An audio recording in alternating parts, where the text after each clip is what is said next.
সে অনেক দিন আগের কথা। তখন এক গ্রামে এক বুড়ি বাস করত। তিন কুলে বুড়ির আপন বলতে কেউ ছিল না। বাড়ির উঠানের এক পাশে সে বেশ কিছু মুরগি পালন করত। কিন্তু হঠাৎ করে সে একটা বিপদে পড়ে যায়। আজকাল যে কি হচ্ছে কিছুই বুঝতে পারছি না। প্রতিদিন একটা দুইটা করেই আমার খাঁচার মুরগি কমে যাচ্ছে, কিন্তু কোথায় যাচ্ছে আর কি হচ্ছে এর কিছুই তো বুঝতে পারছি না। কি গো বুড়ি, কি হয়েছে তোমার?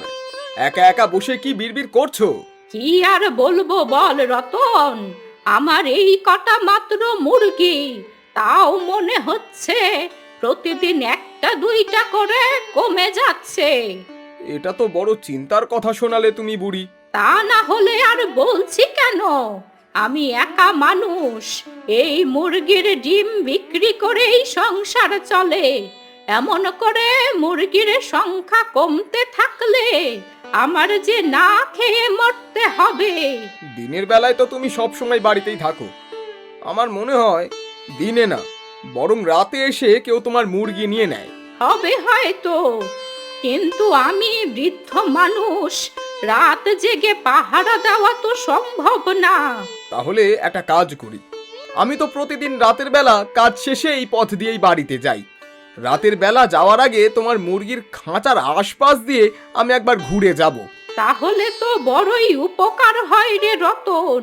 তুই তাহলে রাতের বেলা একবার খোঁজ নিয়ে দেখ, যদি কিছু ধরতে পারিস।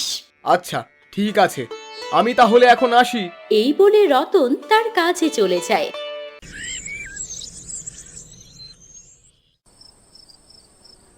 বেলা গড়িয়ে রাত নেমে আসে। বুড়ির বাড়ির ঠিক পেছন দিকে মস্ত বড় এক বন আছে। সেই বনের ভেতর থাকে ঝাঁকে ঝাঁকে শিয়াল। রাত নামতেই তারা ডাকাডাকি করতে করতে বনের ভেতর থেকে বের হয়ে আসে। হুক্কা হুয়া, আজকে বুড়ির মুরগি খাবো। হুক্কা হুয়া, পেট ভরলেই শান্তি পাবো।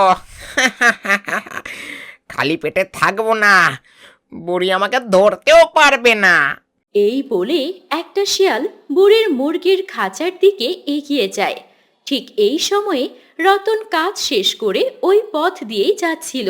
তখন তো বুড়িকে বলেছিলাম রাতে বাড়ি ফেরার সময় তার মুরগির খাঁচার আশপাশ থেকে একবার ঘুরে যাব। যাই, একবার দেখে আসি না হয়। এই বলে রতন বুড়ির মুরগির খাঁচার দিকে আগায়। ঠিক ওই সময়ই ওই শিয়াল চুপি চুপি বুড়ির মুরগির খাঁচায় ঢুকে পড়ে, আর সে একটা মুরগি কামড়ে ধরে ছুটে পালিয়ে যায়। বেটা বজ্জাত শিয়াল, তুই তাহলে এতদিন বুড়ির খাঁচা থেকে মুরগিগুলো চুরি করছিস। দেখে মনে হচ্ছে এই শিয়াল মস্ত বড় ধুরন্ধর। আমি এখানে দাঁড়িয়ে আছি আর আমার সামনে থেকেই মুরগিটাকে ধরে নিয়ে গেল, অথচ আমাকে দেখে একটু ভয় পর্যন্ত করলো না। যাক, কালকে সকাল হোক, বুড়িকে এসে সব কথা খুলে বলবো। রাত কেটে পরদিন সকাল হয়। বুড়ি প্রতিদিনের মতো তার খাঁচার মুরগিগুলোর কাছে আসতেই দেখতে পায় প্রতিদিনের মতো আরো একটা মুরগি কম আছে। বুড়ির আর কিছুই বুঝতে বাকি রইল না। হায় হায় রে, রোজ রোজ আমার কি সর্বনাশ হয়ে যাচ্ছে। প্রতিদিন একটা করে মুরগি হারিয়ে যাচ্ছে, জানি না কে এই কাজ করে। কে আর করবে বলো বুড়িমা, এই কাজ করছে বনের একটা শেয়াল। শিয়াল? হ্যাঁ গো বুড়ি, কাল রাতে আমি তোমার কথা মতো এই মুরগির খাঁচার পাশে এসেছিলাম, আর আসতেই দেখতে পাই একটা শেয়াল তোমার খাঁচা থেকে মুরগি নিয়ে পালিয়ে গেল। হায় হায় হায়, এখন আমার কি হবে? তার মানে এতদিনে এই শিয়াল চুপি চুপি আমার খাঁচার মুরগিগুলো সরিয়েছে। একবার যখন লোভ পেয়েছে তখন তো আমার মুরগি শেষ না হওয়া পর্যন্ত ও এই কাজ করতেই থাকবে। হ্যাঁ গো বুড়ি, ওই শিয়াল বড্ড বজ্জাত। তাছাড়া ওর অনেক সাহস। আমার সামনেই বসে তো একটা মুরগি ধরে নিয়ে গেল, বিন্দু মাত্র ভয় পেল না। বুঝতে পেরেছি, এই শিয়ালের সাথে সাধারণভাবে পারা যাবে না। বুদ্ধি করে ওকে একটা উচিত শিক্ষা দিতে হবে। হ্যাঁ, তুমি একদম ঠিক কথা বলেছো বুড়ি। যা করা শীঘ্রই করে ফেলো, তা না হলে কিন্তু এই শিয়াল তোমার খাঁচার সব মুরগি একেবারে সাফ করে দেবে। এই বলে রতন চলে যায়। বুড়ি সারা দিন চিন্তা করে, কিন্তু কিছুতেই শিয়ালকে কিভাবে শিক্ষা দেবে এর কোনো উপায় বের করতে পারে না। যে করেই হোক একটা না একটা বুদ্ধি তো বের করতেই হবে, কিন্তু কিভাবে যে ওই বজ্জাত শিয়ালকে উচিত শিক্ষা দেব এর কোনো কুল কিনারা খুঁজে পাচ্ছি না। শিয়ালকে উচিত শিক্ষা দেওয়ার বুদ্ধি খুঁজতে খুঁজতে বেলা গড়িয়ে রাত নেমে আসে। অবশেষে বুড়ি তার মুরগির খাঁচার পাশে একটা ঝোপের আড়ালে লাঠি হাতে নিয়ে বসে থাকে। ওই হতচ্ছাড়া শিয়ালকে জব্দ করার জন্য কোনো বুদ্ধি বের করতে পারলাম না, তবে এই ঝোপের আড়ালে আমিও লাঠি হাতে ওত পেতে থাকবো। আমার মুরগি নিতে খাঁচার পাশে আসলেই এই লাঠির এক ঘা দিয়ে ওর হাড় গুঁড়ো করে দেব। প্রতিদিনের মতো ডাক ছেড়ে শিয়াল বনের ভেতর থেকে বেরিয়ে আসে, কিন্তু আজকে সে দূর থেকেই বুড়িকে দেখতে পায়। ওরে বুড়ি, কি ভেবেছিস ওখানে লুকিয়ে বসে থাকবি আর আমি কিছু দেখতে পাবো না? তুই ওখানে লুকিয়ে বসে থাকার পরেও আমি তোর খাঁচা থেকে মুরগি চুরি করে নিয়ে আসবো, কিন্তু তুই আমার কিচ্ছুই করতে পারবি না বুড়ি। বলতে বলতে শিয়াল এক পা দুই পা করে সাবধানে বুড়ির মুরগির খাঁচার দিকে এগিয়ে গেল। তারপর বুড়ি কিছু বুঝে ওঠার আগেই শিয়াল খাঁচার ভেতরে ঢুকে একটা মুরগি কামড়ে ধরে পালিয়ে যায়। বুড়ি অমনি ঝোপের ভেতর থেকে লাঠি হাতে বেরিয়ে শিয়ালকে তাড়া করে। গেল গেল গেল, আজকে ওই বজ্জাত শিয়াল আমার খাঁচা থেকে একটা মুরগি ধরে নিয়ে গেল। পারে না বুড়ি, পারে না, আমাকে ধরতে পারে না। বুড়ি দিল না আমাকে সাজা, মুরগি খাবো, পাবো মজা। হতচ্ছাড়াটা আমার চোখের সামনে থেকেই একটা মুরগি নিয়ে চলে গেল, কিছুতেই ওর নাগাল পেলাম না। বুড়ির আর কিছুই করার রইল না। আগত্যা সে হতাশ হয়ে মাথা নিচু করে ঘরে ফিরে গেল। পরদিন সকাল হতেই বুড়ির মাথায় একটা ফোন দিয়ে আসে। ওই শিয়ালের সাথে আমি এভাবে লড়াই করে পারবো না, ওর সাথে বুদ্ধি দিয়ে লড়াই করতে হবে, আর ওকে উচিত শিক্ষা দেওয়ার জন্য আগে ধরতে হবে। আমি বরং আজকে বাজার থেকে একটা শিয়াল ধরা খাঁচা কিনে আনি, তারপর দেখি ওই বজ্জাত শিয়াল কি করে আমার খাঁচার মুরগি নেয়। যেমন বলা তেমন কাজ। বুড়ি হাঁটতে হাঁটতে গ্রামের বাজারে গিয়ে পৌঁছায়। সেখানে একটা লোক খাঁচা বিক্রি করছিল। বুড়ি তার সামনে গিয়ে দাঁড়ায়। কি গো বুড়ি, কি নেবে? একটা শিয়াল রোজ আমার বাড়িতে এসে বড্ড উৎপাত করছে। প্রতিদিন আমার একটা করে মুরগি নিয়ে যাচ্ছে। আমি কিছুতেই ওকে আটকাতে পারছি না। তুমি এত চিন্তা করছো কেন বুড়ি? আমার কাছ থেকে একটা শিয়াল ধরার খাঁচা নিয়ে যাও। হ্যাঁ, এই কারণেই তো তোমার কাছে আসা।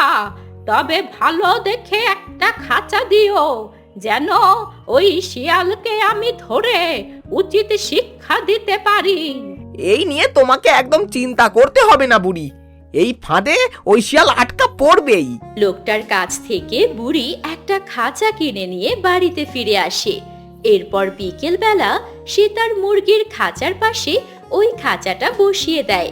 শিয়াল ধরার জন্য আমার মুরগির খাঁচার পাশেই এই খাঁচাটা বসিয়ে দিলাম, আর খাঁচার ভেতর একটা মুরগি দিয়ে রাখলাম, যাতে লোভে পড়ে ওই শিয়াল খাঁচায় ঢোকে।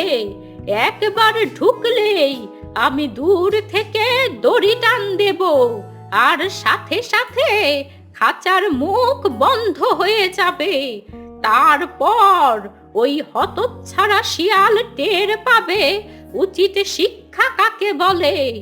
সন্ধ্যা নামতেই বুড়ি আবার সেই ঝোপের আড়ালে লুকিয়ে বসে থাকে। প্রতিদিনের মতো শিয়াল বনের ভেতর থেকে বের হয়ে আসে, কিন্তু বুড়ির বাড়ির কাছে আসতেই দেখতে পায় খাঁচার পাশে অন্য একটা খাঁচায় একটা মুরগি রাখা। এ আমি কি দেখছি? আমার তো মনে হচ্ছে বুড়ির মাথাটা খারাপ হয়ে গেছে। বুড়ি তো আমার খাওয়ার জন্য একটা মুরগি আলাদাভাবে বের করে খাঁচায় রেখেছে, খাঁচার মুখটা আবার খোলা রেখেছে। এবারে আর আমায় পায় কে? মুরগি দেখে লোভে শিয়ালের দুই চোখ চকচক করে ওঠে। সে একবারও লক্ষ্য করলো না যে ঝোপের আড়ালে বুড়ি লুকিয়ে আছে। প্রতিদিনের মতো শিয়াল চুপি চুপি গিয়ে ওই নতুন খাঁচার ভেতর ঢুকে পড়ে, আর সাথে সাথে বুড়ি ঝোপের আড়ালে বসে দড়ি টান দিতেই খাঁচার মুখ বন্ধ হয়ে যায়। এ কি গো? এ আমার কি হলো গো? আমি তো খাঁচার ভেতরে বন্দি হয়ে পড়লাম। ওই বুড়ি চালাকি করে আমাকে বন্দি করে ফেললো। হতচ্ছাড়া শিয়াল, এতদিন তুই লুকিয়ে লুকিয়ে আমার অনেক মুরগি খেয়ে ফেলেছিস। এতদিন পরে আজকে তোকে ধরতে পেরেছি। বুড়ি বুড়ি আমাকে ছেড়ে দে। আমি আর কোনোদিন তোর মুরগি খেতে আসবো না। ঘরে আমার ছোট ছোট বাচ্চা আছে। এসব চালাকি করে আর কোনো কাজ হবে না। তোকে একবার যখন বন্দি করে ফেলেছি তখন আর কোনো ছাড়াছাড়ি নেই। এই বলে বুড়ি ওখান থেকে চলে যায়। বুড়ি শিয়ালটাকে বেশ কয়েকদিন আটকে রাখে। হঠাৎ একদিন সকালে বুড়ির একটা কথা মনে হয়। শিয়ালটা তো বলেছিল ওর বাসায় ছোট ছোট বাচ্চা আছে, তার মানে এই 2-3 দিন ধরে শিয়ালের বাচ্চাগুলো না খেয়ে আছে। না না, এভাবে ওই শিয়ালের কথায় বিশ্বাস করা ঠিক না। আমি বরং বনের ভেতরে গিয়ে দেখে আসি এই শিয়াল সত্যি কথা বলছে কিনা। এরপর বুড়ি শিয়ালের পায়ের ছাপ ধরে বনের ভেতর চলে যায়। বেশ কিছু দূর যাওয়ার পর বুড়ি একটা গাছের গোড়ায় এসে থেমে যায়। সেখানে 3টা শিয়ালের বাচ্চা মৃতপ্রায় অবস্থায় পড়ে আছে। হায় হায়, এ আমি কি ভুল কাজ করে ফেললাম! মা শিয়ালকে আটকে রাখার কারণে বাচ্চাগুলো তো খাবারের অভাবে মারা যাচ্ছে। শিয়ালের দোষ হলেও ওর বাচ্চাগুলোর তো কোনো দোষ নেই। বিনা কারণে ওদের শাস্তি দেওয়া আমার একদম উচিত হয়নি।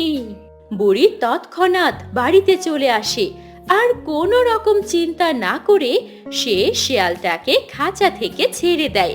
কিন্তু মুক্তি পেয়ে গেলেও এরপর থেকে শিয়াল ভয়ে আর বুড়ির বাড়ির ত্রিসীমানায় আসে না। বুড়িও বেশ নিশ্চিন্ত মনে মুরগি পালন করতে থাকে।